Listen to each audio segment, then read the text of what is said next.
कहिएगा, आईसीसी ने world cup का फॉर्मेट ऐसा बनाया है कि आईसीसी को घाटा ना हो, कैसा फॉर्मेट बनाया गया है? देखिए हिफ्ज़ा, आईसीसी का मेन जो सोर्स ऑफ इनकम है यही है, जो वर्ल्ड कप होते हैं, इसी वजह से वो अपना प्लानिंग ये करती है कि पाकिस्तान इंडिया के दरमियान जो मैचेस हैं इनको ज़्यादा से ज़्यादा करवाने की कोशिश की जाए। और इसलिए अब देखा कि जो 7 फरवरी से मुकाबला शुरू होने जा रहे हैं आईसीसी T20 वर्ल्ड कप है, इसमें 15 तारीख को पाकिस्तान का बड़ा मुकाबला होगा इंडिया के साथ कोलंबो में।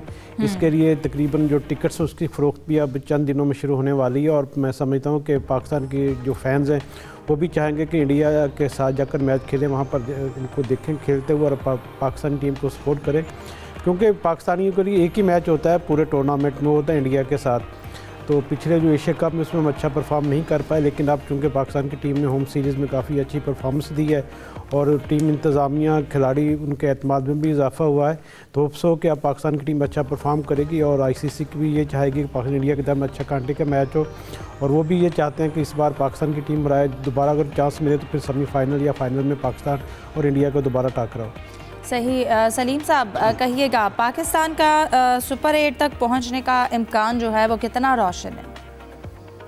ये पाकिस्तान का सुपर 8 काफी हद तक रोशन है। एक इंडिया ही मजबूत हरीफ है, बाकी तो नेदरलैंड, अमेरिका और नामीबिया है। लेकिन मैं फिर वही बात कहूँगा कि अमेरिका से हम पहले हार चुके हैं, तो उस मैच को आसान नहीं लेना चाहिए। किसी भी T20 में टीम के साथ आपका मैच उसको आसान नहीं समझना चाहिए।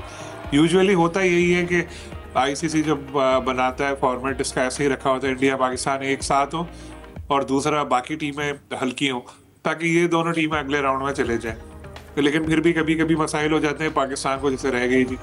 तो इस बार उम्मीद है कि ऐसा नहीं होगा और इंशाल्लाह हमारी टीम अगले राउंड में पहुंचेगी। और मैं ये नहीं कहता कि बहुत मजबूत टीम पाकिस्तान की बन गई है, बहुत ज़बरदस्त टीम बन गई है, बिल्कुल ऐसा नहीं है, लेकिन बेहतर हो गई है। अब इस टीम की एक शेप नज़र आने लगी है और इसका बड़ा क्रेडिट कोच माइक हेसन को भी जाता है कि उनके ऊपर क्रिटिसाइज भी हम करते हैं, ऑलराउंडर्स वो बहुत ज़्यादा खिलाते हैं और भी कुछ उनके डिसीजन जिन पे कहते हैं। लेकिन अब एक शेप हमें इस टीम की नज़र आने लगी है और एक कॉम्बिनेशन बनता नज़र आने लगा है। जो खामियां हैं वो तो बरकरार हैं, लेकिन फिर भी पहले के मुकाबले में अगर हम देखें तो हमें लग रहा है कि हम लोग बेहतरी की तरफ जा रहे हैं, आगे की तरफ जा रहे हैं। तो इम्प्रूवमेंट आना बहुत ज़रूरी है और इम्प्रूवमेंट आने का जो प्रोसेस है वो शुरू हो चुका है। जो खामियां हैं बैटिंग लाइन की, जो खामियां हैं विकेट कीपिंग के हवाले से, वो बेहतर करनी पड़ेगी। ओवरऑल अगर हम देखें तो हमारी टीम अब बेहतरी की तरफ जा रही है आगे। जाहिद साहब आप क्या राय देंगे?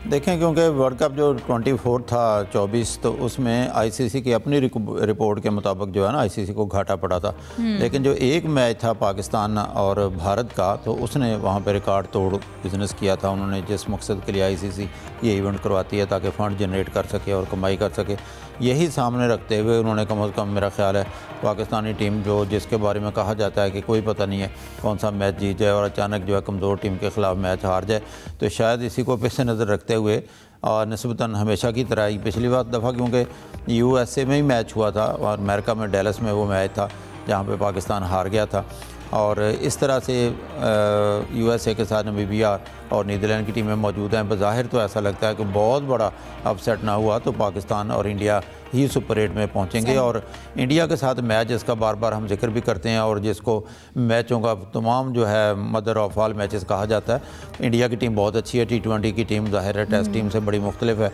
पाकिस्तान की टीम जो है बतदरीज बेहतर हो रही है, लेकिन वही बात जो हम पहले कर चुके हैं, बैटिंग लाइन पर अभी क्वेश्चन मार्क ज़रूर हैं। लेकिन एशिया कप पे मैचेस देखें या जब भी पाकिस्तान और इंडिया का मैच होता है, इवन जो USA में हुआ था 2024 में, वो भी मैच देख लें, 119 रन पाकिस्तान नहीं बना पाया था, लेकिन हमेशा कांटे के मैचेस होते हैं दोनों मुल्कों के दरमियान।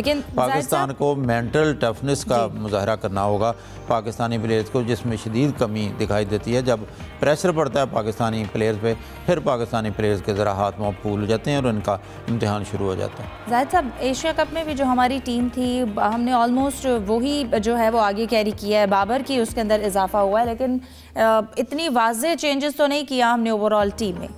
नहीं देखें, अब आपका स्पिन अटैक निस्बतन पहले से बेहतर दिखाई देता है, लेकिन अगर बाबर भी आते हैं तो एक एंड पे तो आपने देखा होगा एशिया कप में भी यही था कि पाकिस्तान की इब्तदाई विकेटें जो है पावर प्ले में 2 या 3 आउट हो जाते थे। इसी मकसद के लिए बाबर को लाया गया, क्योंकि जितना एक्सपीरियंस है बाबर आजम का, नो डाउट उनकी बैटिंग की ज़रूरत है। और अभी आपको याद होगा कि उन्होंने वो कैचेज़, फील्डर का कैचेज़ करने का रिकॉर्ड भी कायम कर दिया, 60 कैच भी ले लिए, अच्छी फील्डिंग की है।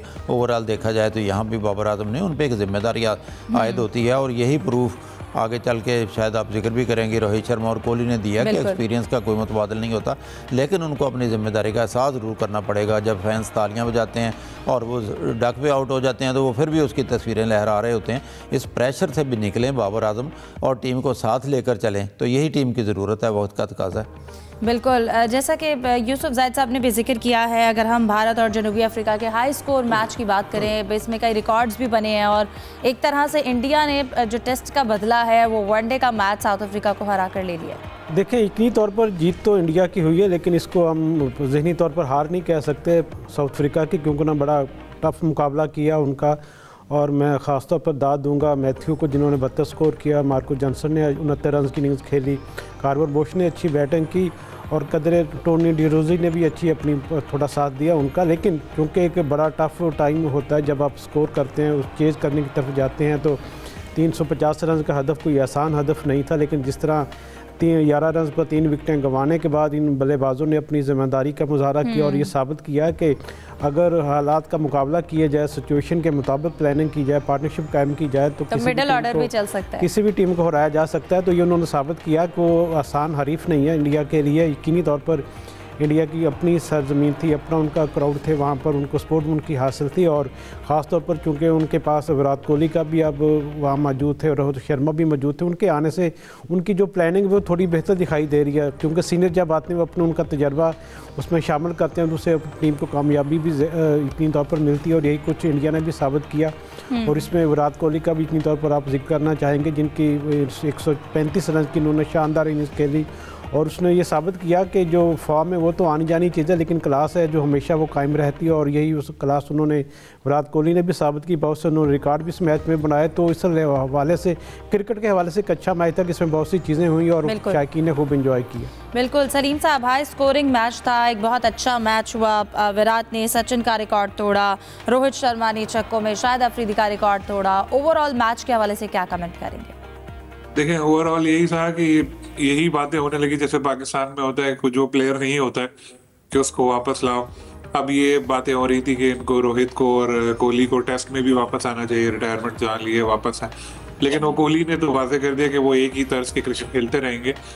और ये कल साबित किया उन्होंने कि तजुर्बा होता है।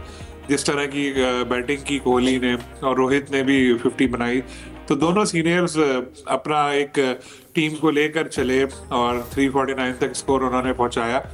और दोनों ही डसे हुए हैं कोच गौतम गंभीर के ना। और अभी पिछले दिनों इनकी मीटिंग की भी तस्वीरें वगैरह आई थी। वैसे भी ये मिलते रहते हैं आपस में, इनकी अच्छी दोस्ती है। लेकिन जो कोच हैं, कोई भी कोच हो, ये पाकिस्तान और इंडिया का मसला है, शायद श्रीलंका बांग्लादेश में भी ऐसा ही है एशियंस का, कि जो कोच है वो अपनी टीम में चाहता है कि बच्चे ज्यादा हो, यंगस्टर ज्यादा हो, जिनके ऊपर वो अपनी ना दोस्त जमा सके। तो अब ये जाहिर है कोहली और या ये रोहित हैं, ये गौतम गंभीर की सारी बातों में। कल भी जो मैच हुआ उसमें एक फुटेज बड़ी वायरल हुई है जिसमें रोहित की बहस हो रही है इनके साथ, गौतम गंभीर के साथ। और खबरें भी इंडियन मीडिया में यही आ रही हैं कि टीम में सब कुछ अच्छा है नहीं। कोच वैसे भी बहुत ज़्यादा तनकीद की जद में आए थे जो टेस्ट मैचेस आ रहे हैं। लेकिन ओवरऑल अगर हम देखें तो कल साउथ अफ्रीका ने भी आसानी से हथियार नहीं डाले। इतना बड़ा हदफ चेस कर रहे थे, शुरू में विकेटें भी गिर गई, फिर भी वो आखिर तक गए और फाइट की। तो साउथ अफ्रीका नो डाउट इस वक्त बहुत अच्छी क्रिकेट खेल रही है हर तर्ज में। और इंडिया की टीम अपने सीनियर्स के आने के बाद उनकी परफॉर्मेंस में एक बेहतरी नजर आई। लेकिन सब कुछ अच्छा नहीं है उनके यहाँ, जो लड़ाइयाँ भी चल रही हैं इस वक्त, जो उनका अपना मीडिया